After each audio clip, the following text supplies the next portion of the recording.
un truc que vous servirez une fois de temps en temps. Je ne dirais pas jamais, puis je ne dirais pas tout le temps, je dirais à peu près une fois de temps en temps. Donc ici, bon, comme je vous dis, je travaille toujours avec ça qui est fermé, ça c'est bien. Le truc, c'est au niveau de la recherche inversée de titre. Je m'en viens ici dans Outils. Je clique sur Recherche inversée de titre. Ce que ça veut dire en français, c'est que ça me permet de faire le contraire. Habituellement, on cherche des fonds, puis on regarde qu'est-ce qu'il y a dans le fond. Là, on peut se dire, bon, exemple, je commence avec Bombardier, j'ai dit, bon, je fais la recherche ici. Je peux y aller avec Bombardier en l'écrivant, ou si je connais le symbole, comme exemple, je sais que Bombardier, c'est BBD, je tape le symbole boursier, puis je vais chercher combien de fonds ont du Bombardier de série B, par exemple. Je clique là-dessus. Et je peux dire combien de fonds ont du Bombardier, une trace, juste quand on met ici, vous voyez, il y a un curseur, et je peux aller dans le top 10, top 25, top 50 ou illimité. Illimité, ça veut dire qu'il y en a une petite partie. Je clique sur lancer la recherche. Des fonds qui en ont de façon illimitée, j'en ai 1732. Et si je vais à l'autre extrême, puis je clique sur combien qui en ont 10, je clique sur lancer la recherche et j'en ai 35. Si je veux les voir, je clique. Et j'ai mes 35 fonds, beaucoup de répétitions, parce que je ne peux pas faire les fonds avec juste les originaux. Là. Alors, j'ai toutes les répétitions, et si je veux aller voir lequel là-dedans, mais je peux prendre le bouton droit de ma souris. Je m'en viens ici dans rapport de type, et je pourrais cliquer pour aller voir la fiche, mais quand je vais être... On va chercher dans les avoirs sous-jacents, excusez.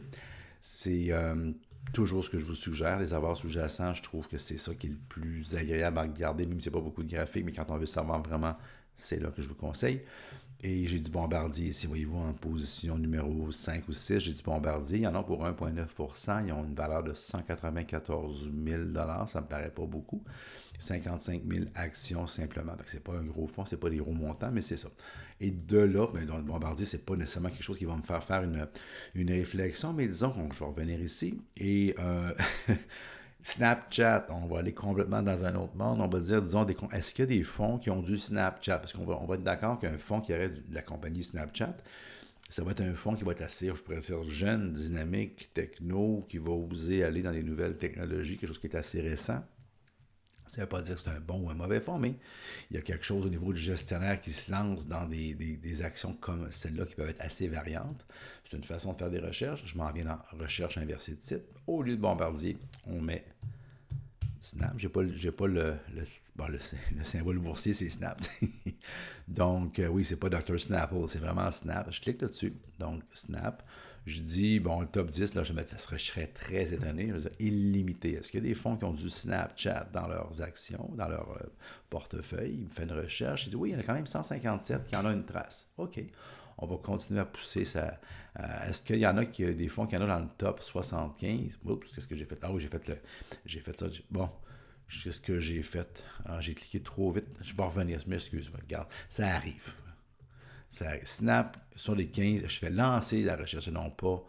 Donc, sur les 15, c'est ça, ok, bon, là, ça marche. Je voyais le chiffre, là, c'est juste 11. Donc, des fonds qui en ont dans le top, sur les 15, il y en a 11. Top 50, j'en ai juste 5. OK, fait que là, je ne descendrai pas plus bas que ça. Fait que je vais cliquer OK, voir c'est quoi les 5 fonds qui ont du Snap. Donc, on voit qu'encore une fois, c'est le même fonds. En réalité, c'est le fonds CI Signature Société, catégorie Société, Sciences et Technologies. Ça va bien dans le titre. Et si je vais aller voir, je fais un bouton droit, rapport de titre, avoir sous-jacent. On va mettre ça en plus grand pour votre écran pour que vous voyez bien. Et oui, c'est pas détonnant de voir que, bon, c'est un fonds qui va avec une techno. Première position, Apple, Microsoft, Alibaba, Micron, Facebook, Samsung. On est dans du techno. J'aime ça, moi. Enfin, sincèrement, je trouve ça intéressant. Du SAP, du Activision Blizzard, des jeux vidéo. Alphabet, c'est Google. Shopify. Tout le monde est là. Hein? Log Me In, Disco, je ne connais pas, BlackBerry, OK, quand même. Et on descend plus sûrement, puisque c'est dans le top 50, Snap est ici. Voyez-vous, donc juste en haut de Qualcomm, Snap est ici, 0,4%. Ils ont quand même une valeur de 861 000 47 500 actions. Ça permet de faire des choses intéressantes pour avoir des clients qui vous demandent hey, t'aurais-tu du fonds qui aurait telle chose. Alors, c'était la recherche inversée de titre. Ayez bien du plaisir avec celle-là.